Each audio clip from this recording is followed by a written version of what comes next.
Chairman Moriarty, distinguished guests, ladies and gentlemen. I'm Starlight, Director General of the Taipei Economic and Cultural Office in San Francisco, which represents the government of Taiwan. I'd like to first welcome Chairman Moriarty to visit San Francisco to refresh his memory about traffic jam, which he doesn't see too often in Hawaii. By the way, aloha. And second, I'd like to just elaborate a little bit the relations between Taiwan and the U.S. Taiwan and the U.S. are good friends. Taiwan is the 9th largest trading partner of the U.S. and the U.S. is the 2nd largest trading partner of Taiwan. And two-way trade volume last year is about 90 billion US dollars. But I have to say we are very sorry because Taiwan will enjoy a trade surplus about 18 billion US dollars. That's why my wife always goes shopping, try to balance the trade deficit. And in the past years, US Congress has been very supportive, passing a few bills supporting Taiwan, such as Taiwan Travel Act, Taipei Act, and Taiwan Assurance Act. And 3 days ago, the US Senate Foreign Affairs Committee passed a resolution supporting Taiwan to regain the observer status of the WHO. And 2 weeks ago, on July 15th, the US House Foreign Affairs Committee passed a resolution ensuring the American Leadership and the Engagement Act, or you can say the EAGLE Act. That's the legislative package includes a few bills to enhance the diplomatic, security, and economic relations between Taiwan and the U.S. And my point is, Taiwan and the U.S. are true friends. We help each other. For example, last year when COVID-19 broke out in the U.S., Taiwan donated more than 12 million surgical masks to the U.S. And this year, when Taiwan is suffering from the surge of COVID-19, the U.S. donated 2.5 million doses vaccines to Taiwan. I think it tells us two things. One is no one can fight COVID-19 alone. Together we are stronger. We need international cooperation. And the second thing is a friend in need is a friend indeed. Taiwan and the US will help each other from the bottom of our hearts. So I'm very confident to say that relationship between Taiwan and the US is at its best for the past decades, and it will continue to be so. And I'm sure that Chairman will be able to tell you more about the US-Taiwan relations. So I'll just now stop here and welcome Chairman again. Thank you so much for coming. Thank you. Yeah. I'm not going to speak for very long because supposedly you folks have 1 hour's worth of questions to ask me. That's pretty scary. I will note that I've just come from a week in Washington, and I will tell you that the level of focus on Taiwan and the recognition of a desire to help build the U.S.-Taiwan relationship stronger and deeper is more widespread now in Washington than I've ever seen it. In the 1988 was the first time I went to Taiwan. So somebody add that up. It's 23 years now, I guess. More than that. 33. 33 years. Thank you for helping me with my math.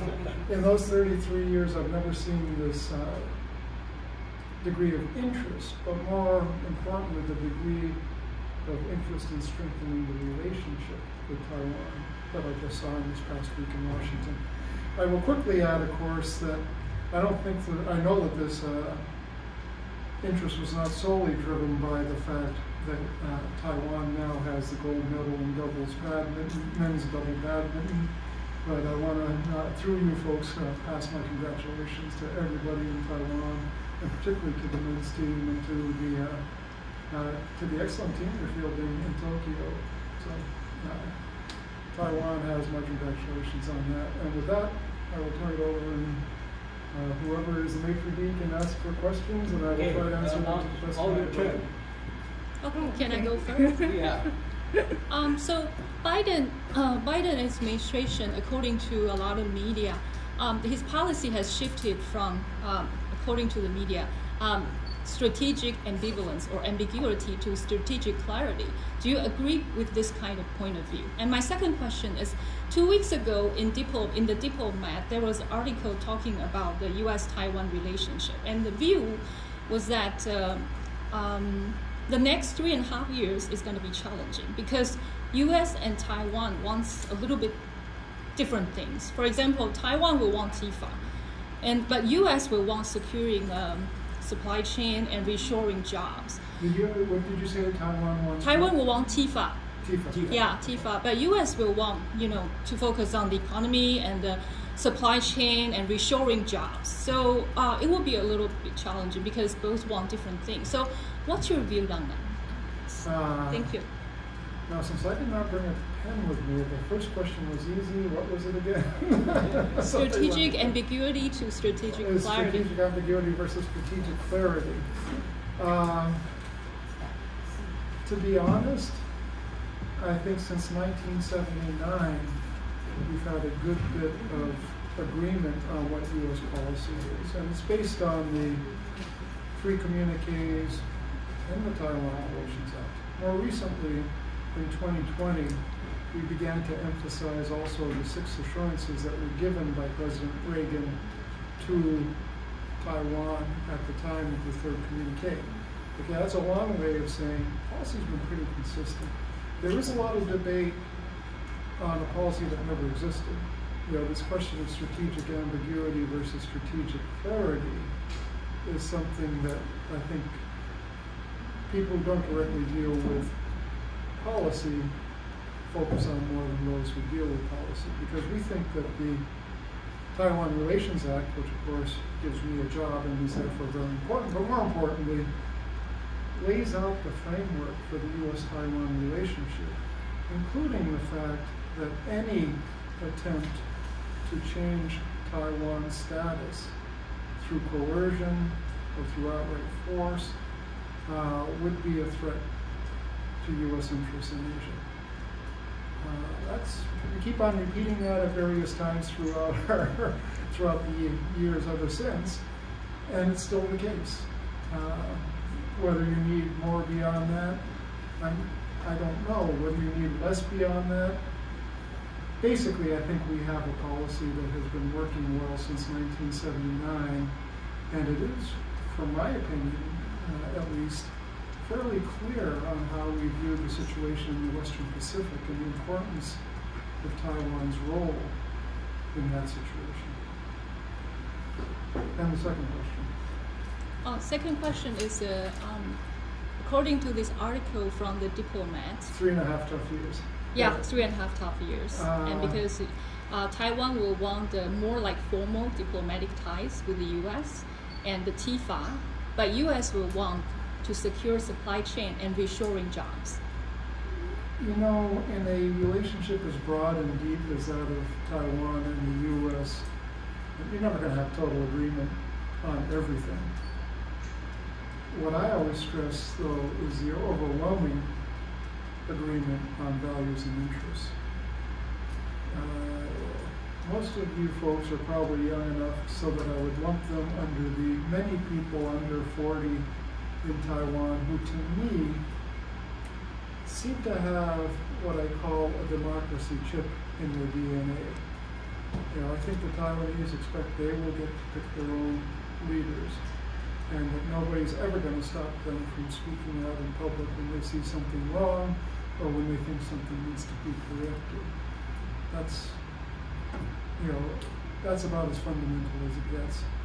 In terms of the interests, I think that overwhelmingly the people of Taiwan want to see a free and open Indo-Pacific. And what does that mean? That sounds like a slogan. It basically means where people do have the freedom to say what they want, do what they want, that countries are not bullied, that countries do not try to take advantage of other countries, where trade continues to flow in a free and open way.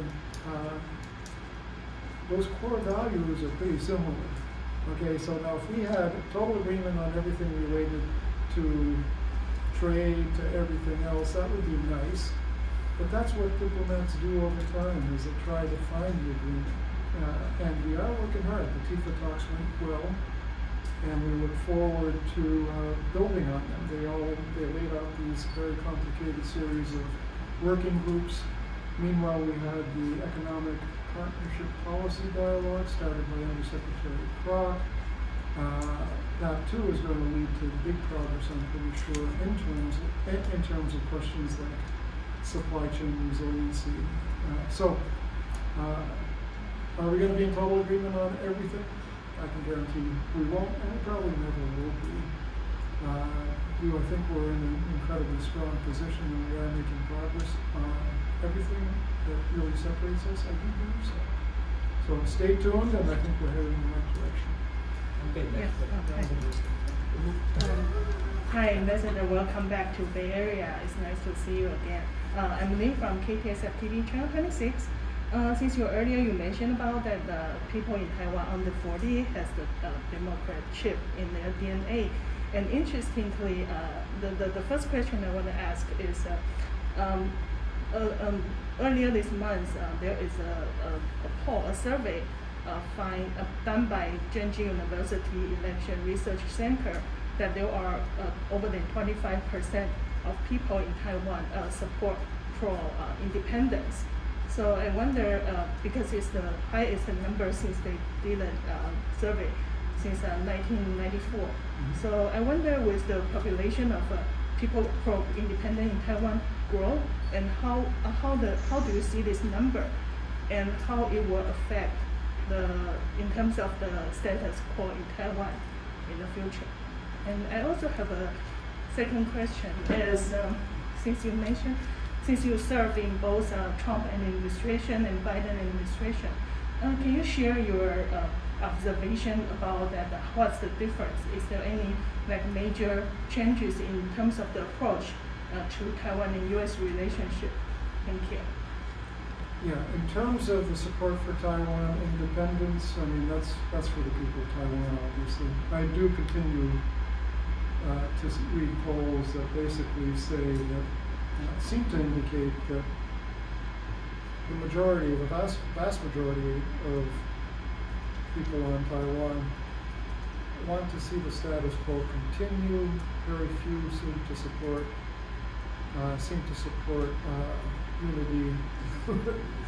unification with mainland China, and maybe a growing portion support independence. But I think there is a recognition that right now independence would seem very risky. And I don't see that recognition really going away. And if you look at some of the polls, it depends on how you word them, and it depends on how firm you want it, when you want it. And so I do think that there's a strongly growing sense of Taiwan identity. That's something that's been in the polls for at least 20 years now. But I do think that the people of Taiwan want to live in peace, prosperity, and therefore you have even maybe people who would support independence in an ideal world will continue to say, not now, too dangerous. We don't want to do anything that would actually endanger peace and prosperity. Did I answer both questions? The second one is compare. The second question is compare Biden approach. Versus. Yeah, I would say that to a degree, I think both administrations really stressed the need to strengthen the relationship with Taiwan. The one thing that people do cite, and it does seem very important, is the recognition that the relationship between Taiwan and the United States is stronger when the U.S.'s allies and partners recognize the value to them of Taiwan. And I think there's been a lot of effort this time around. And you see the payoff of that effort in statements by the G7, by NATO, by Japan, by Korea, where people are beginning to say very clearly, where a bunch of different countries, our allies and partners, are beginning to say very clearly that peace and stability in the Taiwan Strait is important to them. That's new, it is effective, I think it's important. But other than that, the baseline of, we need to strengthen the relationship with Taiwan has continued through both administrations. And the recognition that China is a very difficult country to deal with right now has only grown over time. So I'd say a lot of continuity, with the big difference being the emphasis on partners and allies in this administration. Thank you. Okay, Nancy. Yes, Nancy from the Epoch Times. Thank you, and for coming back to the Bay Area. My question is, right now, it become a routine behavior for the Chinese military sending the military planes approaching Taiwan pretty much on a weekly basis. Is U.S. government actually consider that kind of a behavior, the behavior of Chinese military, as a violation of the 3 communiques signed between the U.S. government and Beijing? And will, the second part of the question is, will or has the U.S. government actually raised a concern about this kind of behavior directly to Beijing's leaders?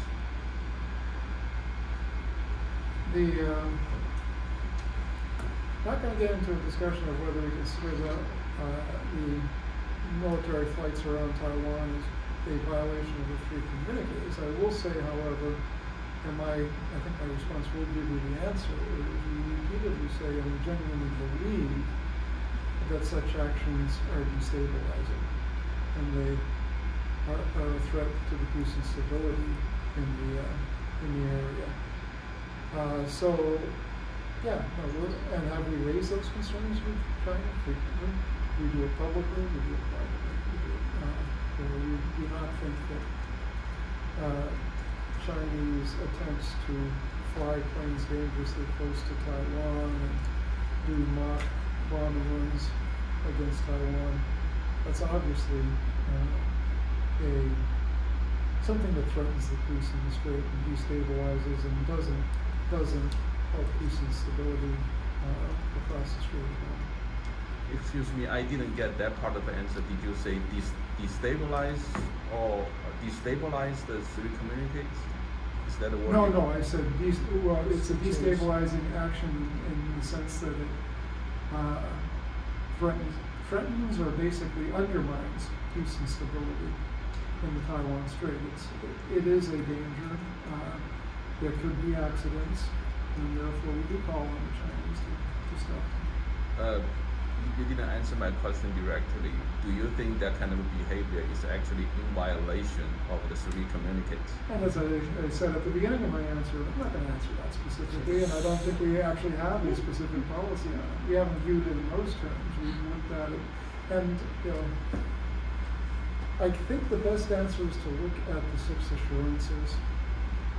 Okay, and when you say, does it mean it's a violation of the 3 communiques? Well, I would just flip back to the 6 assurances and see what they say about how our view of what we need to do to help Taiwan is going to be shaped by Chinese actions. And our vision of what Taiwan needs to defend itself will depend on the threat that it experiences from mainland China. I have heard some of the retired U.S. military generals say U.S. military is outgunned and outmanned by China in their area, in 2 sides of Taiwan Strait. So what do you say about that condition? Is about how determined the U.S. government is to assure that to exercise the sixth assurance. Please repeat the very end of that. I didn't quite hear. So, how determined that the U.S. government is to really follow the sixth assurance?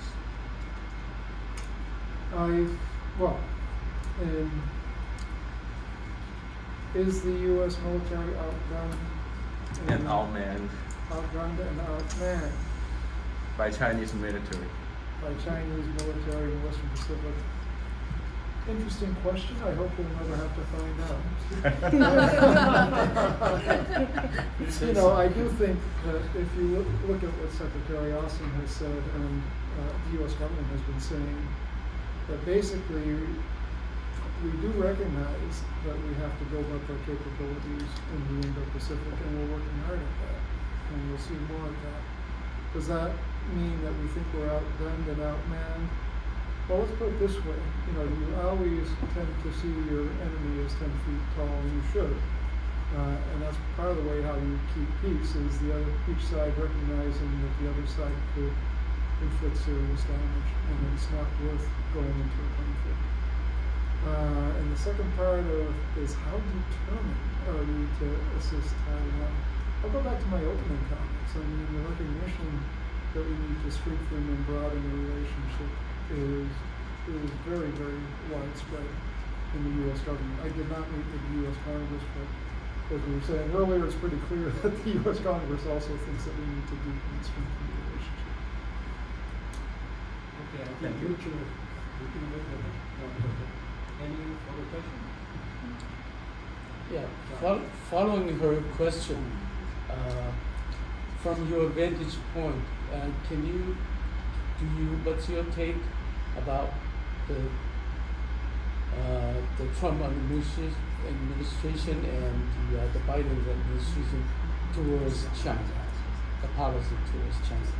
Do you see the differences, or is it getting better or getting worse? I see a lot of continuity, just like with respect to Taiwan. Well, the flip side of Taiwan, you know, but basically the same level of continuity, which is a recognition that there is a serious competition in many spheres, that we are bound to be in confrontation in some spheres, a desire to see where we can cooperate, but basically a recognition with the Biden administration, as with the Trump administration, that China's actions have changed quite a bit in recent years.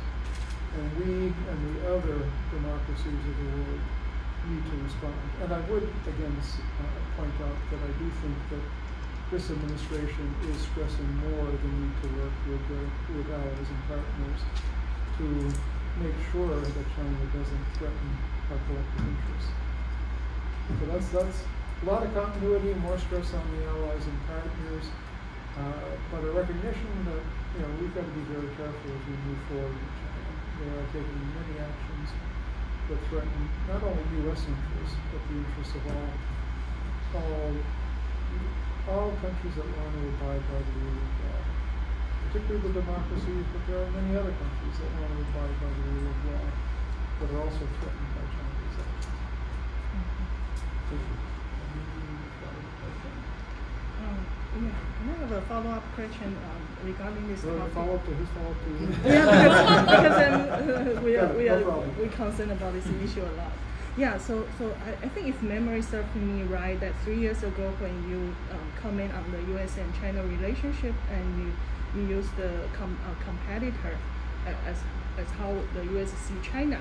And then at that time, I asked a question regarding that how far it is to see it as an enemy. So 3 years later, a lot of things has changed, especially during the pandemic. U.S. and China has a lot of difference, especially you mentioned about confrontation for some issues. So can you talk about like is the distance towards that enemy term has been closer? I've got to be careful that I don't get spanked from folks in Washington for talking too much about China. But since I've done a lot of China, I'll say a little bit about it and say, well, you know, in the 2.5 years since I've been here last, very little has gotten any better with China, and in many areas our concerns have only grown.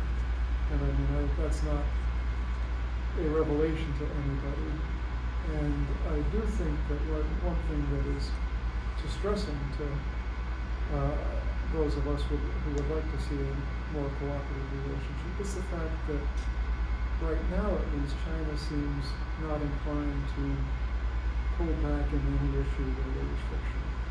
If there's friction, if outsiders criticize its actions in a specific area, right now Beijing seems most inclined just to criticize their criticism rather than look at the criticism and say, does any of this make sense? You know, should we be conducting ourselves in a different way? Are China's own long-term interests, would they be served better by different types of actions? Why do things that antagonize the outside world without necessarily advancing China's long-term interests? So, yeah, things have gotten tougher. You know, I think even as recently as 2-3 years ago, or maybe 3-4 years ago, there was some hope that China would do what it has done in many instances in the past, which is recalibrate. You know, it used to be very cautious about infuriating key neighbors at the same time. If it was infuriating one key neighbor, it would be careful to try and make sure that relations with another one were stable at that point. They seem less concerned with that now, and maybe I'm just looking too broadly, but the willingness to take on other countries seems to have increased quite a bit, and the aggressiveness in trying to bend international organizations to its will has increased quite visibly. So there's a lot of things that have just increased the concern about which way China is going. I got a question about very critical question about the TIFA and PTA and the supply chain. Now, because of the pandemic, the world realized China dominant supply chain is high risk. So that's why they asked TSMC to set up a factory in Arizona. So in the perspective of the TIFA talk and the PTA talk, is your office doing something to help allow the U.S. government? What's the plan? What's the review in the future? Well, right now there's a big review going on. You know, basically there's a question of how do you create a worker-centric trade policy. That's the precise term that is being used back in Washington, and that is the focus right now of USTR in terms of how do you build bilateral trade agreements, or what do you do to come up with a worker-centric trade policy. Meanwhile, though, you have questions like how do you build more resilient supply chains that have a lot of interest and a lot of support in Congress, but also a lot of support in the U.S. administration. And I do think you're going to see those questions moving ahead pretty strongly. I mean, that was one thing that came away from Washington.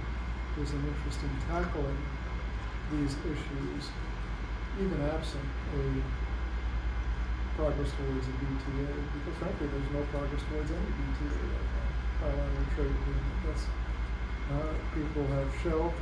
We're at the end of the Biden administration. There are a couple of BTAs that are still being discussed. Not the end of Biden, excuse me, the end of the Trump administration. The Biden administration came in.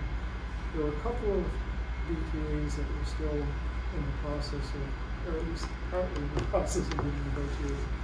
And those are not going forward right now while everybody in the trade community and the political community tries to figure out what a worker-centered trade policy looks like. And that's where, you know, we've set up, we're going to have labor dialogues in Taiwan, for example, to sort of see what both sides can do to make, to put that concept into concrete terms. Okay. Any further question from you? Sorry, I was late. So I'm just wondering if I could get a separate interview with you or something, because I don't want to waste other people's time. They can all leave if they want, but you can ask any questions you want. If they've heard it and get bored, they can leave. But if it's new and exciting, they'll want to hear it too. Okay. All right. Yeah. Sorry. Let me try to. Could I get this to you so I can get a better audio? Thank you. Yes, appreciate it.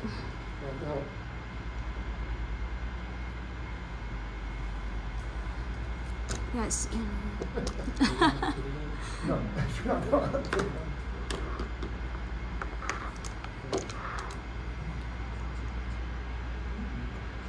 Is that okay?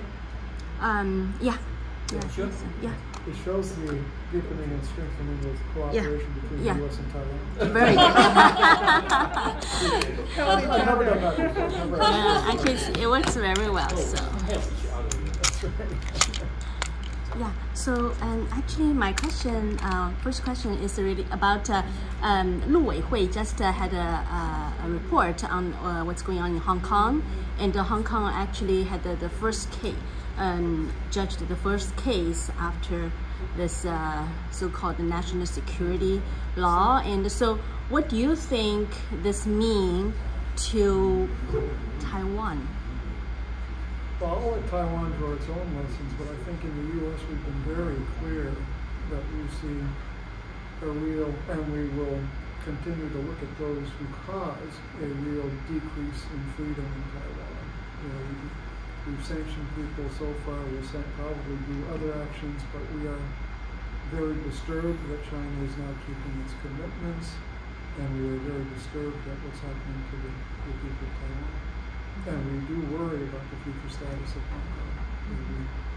We have had to sort of change its status and change the way we look at Hong Kong, because now it's beginning to look more and more like it's under the direct control of Beijing. Mm-hmm. And so in regards to the U.S.-Taiwan policy, so what do you see in the Biden administration? Is it just continuing what's going? I think probably people We've already. done this a couple times. Right. So my answer is that a continuation in most aspects, but a much stronger emphasis on making sure that partners and allies recognize the importance of Taiwan and work with us. And you've seen that in the statements by the G7, NATO, Japan, Korea, all saying for the first time that they consider peace and stability in the Taiwan Strait very important for their own interests. Yeah, actually, that's my next question was, why do you think, what's the reason why the international community actually standing up stronger for Taiwan at this point? Well, I think it's partly that we're helping them concentrate on it. I think it's, it's an accumulation of actions by China over the recent past. And when they've mentioned things are sovereignty issues, then they seem to say they can do anything they want. And the world recognizes, or at least our friends and allies recognize, that there are many things China could do to Taiwan that would be disastrous for us, our friends and allies, for Taiwan, and frankly for China. And so, I think it's always better to warn that, that you are going down a dangerous path, rather than at the last minute say, well, wait a second, this has gone too far. And I think that's what's going on. We have played an active role, but I think we have found receptive partners because of Chinese actions in recent years. Mm-hmm. Yeah. Could I just ask one more question? In terms of the possibility of invasion from the CCP government, so people are talking about, how much, to what extent the United States is going to support Taiwan. Well, we have a Taiwan Relations Act, which I keep on citing because that's how I get paid. It does say very clearly that any attempt to coerce a change of status on Taiwan would be a grave threat to U.S. interests in the Pacific. And it doesn't spell out exactly what we'll do. We don't spell out exactly what we'll do. We missed our discussion on strategic clarity, but basically the president would be forced to do something. And we're going to remain within the bounds here of saying that we would meet our commitments under the Taiwan Relations Act. We also hope that Taiwan will build up as strong a deterrent as possible to make an attack, a direct attack against Taiwan as unthinkable as possible. One more. Actually, I just thought of Congress just passed a bill to forbid using any government money to purchase or use any map that China's map that includes Taiwan. It just came out yesterday. So what do you think of this significance? Probably not too much, but I will say it does show that there is a lot of support in Congress for the U.S.-Taiwan relationship, and there is a lot of suspicion of Chinese intentions. And I think, of course, it's partly being driven by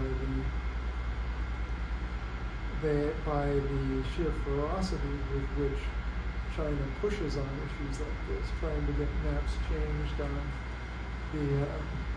or nomenclature changed in international organizations to try and pretend that Taiwan is a province of the PRC. I think that has led to a blowback. It's sort of turned it into an issue. But the broader issue is just concern about possible future actions beyond changing names with respect to Taiwan. So what's the significance for the other side of the PRC? It will probably annoy them, but there's not much they can do. I mean, they insist that the U.S. Congress authorize funds to purchase maps showing Taiwan as a province of the PRC. That's not going to get anywhere. I mean, what kind of retaliation are they going to do? Saying they won't buy maps from the U.S. that show Taiwan as not being a province of the PRC. There's a lot of things that happen in the U.S.-China relationship, and including with respect to cross-strait relations. There are things that annoy the Chinese, and almost anything that we do with Taiwan will, to some degree, annoy the Chinese.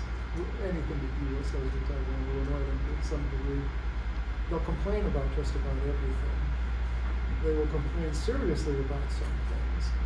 And then about some things they'll say, well, what can we do to really get the U.S. attention on this? And it's not just complaining about it, it's some other things. Thank you. You have a question? Sorry. Oh, I have already asked. I was the first. Let's check any other further question.